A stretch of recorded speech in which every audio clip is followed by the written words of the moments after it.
धन्यवाद भी ज्ञापित करते हैं साथ में। माननीय अध्यक्ष महोदय, मैंने बीएसपी प्रबंधन में ठेका श्रमिकों की सुरक्षा प्रदाय और अनुकंपा नियुक्ति को लेकर प्रश्न किया था, जिसमें जो जवाब आया है उसके आधार पर परिशिष्ट क्रमांक 1 में 2019 में 4 घटनाएं हुई, जिसमें लोगों की मृत्यु हुई। 2020 में 6, 2021 में 7 और 2022 में अभी तक 5 हो गई है, जिससे ये समझ आता है कि निरंतर घटनाएं बढ़ती जा रही है। और पूर्व में ही विधानसभा पे लगाए एक प्रश्न पे जो जवाब आया था उसके आधार पे ये पता चलता है कि 2019 में जब परीक्षण करने के लिए अधिकारी गए बीएसपी कारखाने, तब उन्होंने निरीक्षण के दौरान ये पाया कि कारखाने में सुरक्षा समिति का गठन नहीं हुआ है। उसके बाद 2019 अप्रैल की बात है ये, फिर 2019 ये नवंबर में जाते हैं, तब भी ये यही कहते हैं कि सुरक्षा समिति का गठन नहीं हुआ।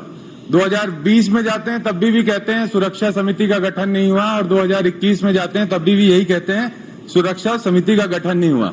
और इस तरीके से लगभग 40 बार परीक्षण होता है और परीक्षण में 38 बार बीएसपी की कमी मांगी जाती है और उन सभी प्रकरणों को श्रम न्यायालय भेज दिया जाता है। तो कहीं ना कहीं ये इससे प्रश्न ये उद्भूत होता है कि लगातार घटनाएं बढ़ रही है और बीएसपी प्रबंधन जो जवाब आया है उसके अनुसार 12 श्रमिकों की मौत हुई है, जिसमें केवल और केवल 4 लोगों को अभी तक अनुकंपा नियुक्ति मिली है। 3 रेगुलर कर्मचारियों की मृत्यु हुई है, जिसमें 2 लोगों को मिली है।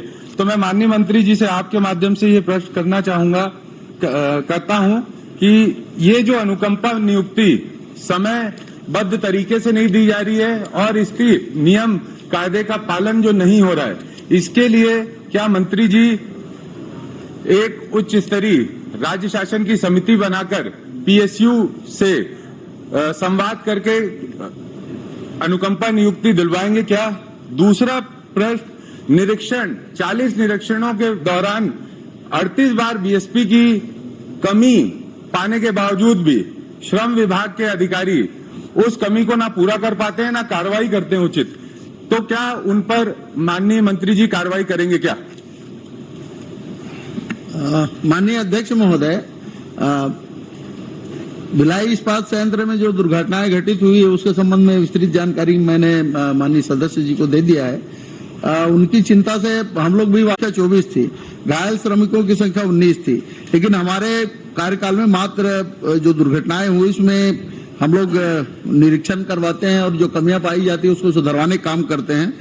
इन 3 वर्षों में 15 श्रमिक मृत हुए हैं और 9 श्रमिक घायल हुए हैं। इसलिए हुआ है माननीय अध्यक्ष महोदय कि हमारे द्वारा नियमित रूप से हमारे श्रम विभाग द्वारा जांच की जाती है और जो कमियां रहती है उनको बताया जाता है। कमियों को दूर करके उन श्रमिकों की सुरक्षा का मापदंड जो है उसका पालन होना चाहिए।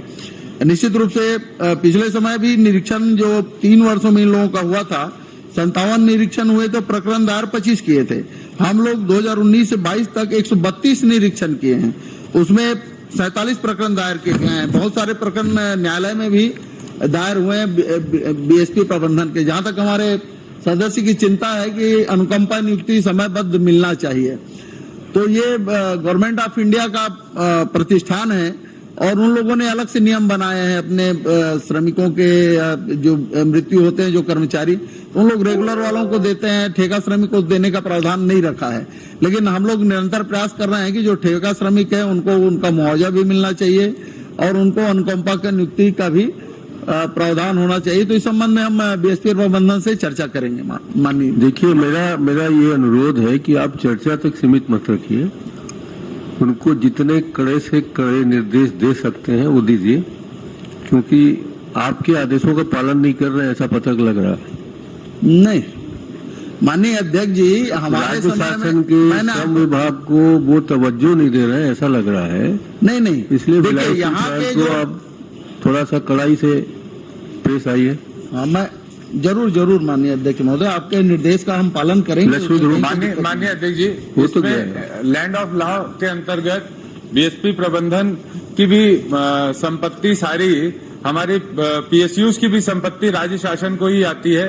तो मेरा अनुरोध है, इस पे सख्ती से कार्रवाई की आवश्यकता है और एक राज्य स्तरीय कमेटी बनाकर समन्वय समिति मंत्रालय स्तर की अगर बन जाए, जो पीएसयू से हैंडल करे, जो इश्यूज है उसको सॉल्व करे, तो निश्चित रूप से इसका समाधान होगा। और मेरा अनुरोध है, आप मेरे प्रश्न का जवाब नहीं मिला मुझे कि मैंने यही प्रश्न किया था कि क्या राज्य स्तर की एक समिति बनाकर पीएसयू से अनुकंपा नियुक्ति के लिए नीति तय करेंगे क्या, और जो अधिकारी इस पे कार्यरत नहीं थे, जिन्होंने निरीक्षण के दौरान कमियां पाने के बावजूद उसका पूर्णतः पालन नहीं किया, उन पे कार्रवाई करेंगे क्या? माननीय अध्यक्ष महोदय, नियमित रूप से निरीक्षण होता है। मैंने बताया कि पिछले सरकार के समय जो निरीक्षण हुए थे उनकी संख्या कम थी। हम निरीक्षण की संख्या हमारे यहाँ बढ़ा दिए हैं। मैंने सदस्य जी को बताया कि इन समय में उन लोगों ने 57 निरीक्षण किए थे, हमारे यहाँ 132 निरीक्षण हुए और जो प्रकरण है वो 47 प्रकरण न्यायालयीन प्रकरण में थे, इसलिए कोर्ट में उसको निराकरण के लिए कोर्ट में प्रकरण दायर किया गया है। और निश्चित रूप से हमारी चिंता है कि थोड़ा उसके अनुसार अनुकंपा नियुक्ति दिया हुआ है, 4 लोगों को हम लोगों ने अनुकंपा नियुक्ति दिया है, बाकी के प्रकरण लंबित हैं और उसका निराकरण जल्दी माननीय हो गया बेटा। हाँ, बोलो।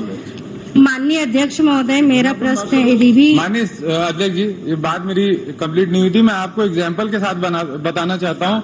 स्वर्गीय जिलाधर स्वर्णकार, ये बीएसपी एसएमएस 2 में काम करते थे, उनकी मृत्यु वहां पर हो गई और इसके बाद बीएसपी ने उनके परिवार को एक लेटर दिया जिसपे ये लिखा हुआ था कि इसकी नियमता जांच करके आपको अनुकंपा नियुक्ति दी जाएगी, निष्पक्ष जांच करके। लेकिन ना आज तक जांच हुई है, ना नियुक्ति मिली है और परिवार दर दर की ठोकरें खा रहा है। इसलिए इसका एक ऑर्गेनाइज फॉर्मूला सेट होना चाहिए, जिसके आधार पर अगर कोई घटना दुर्घटना होती है तो उस पीड़ित परिवार को उससे जो सहयोग मिलना चाहिए बीएसपी प्रबंधन से वो मिले, जो कि नहीं हो घटना कब की है माननीय यादव जी? जी, ये घटना कब की है, किस सन की है? ये घटना है 7/4/2022। अभी की है? अभी की है। तो आप तो वहाँ के महापौर हैं, कुछ डंडा आप भी चलाइए। जी, हम लोग अपने स्तर पे निरंतर कार्य कर रहे हैं, लेकिन मुझे माननीय अध्यक्ष महोदय, मेरा प्रश्न एडीबी की सड़क से है। परसवानी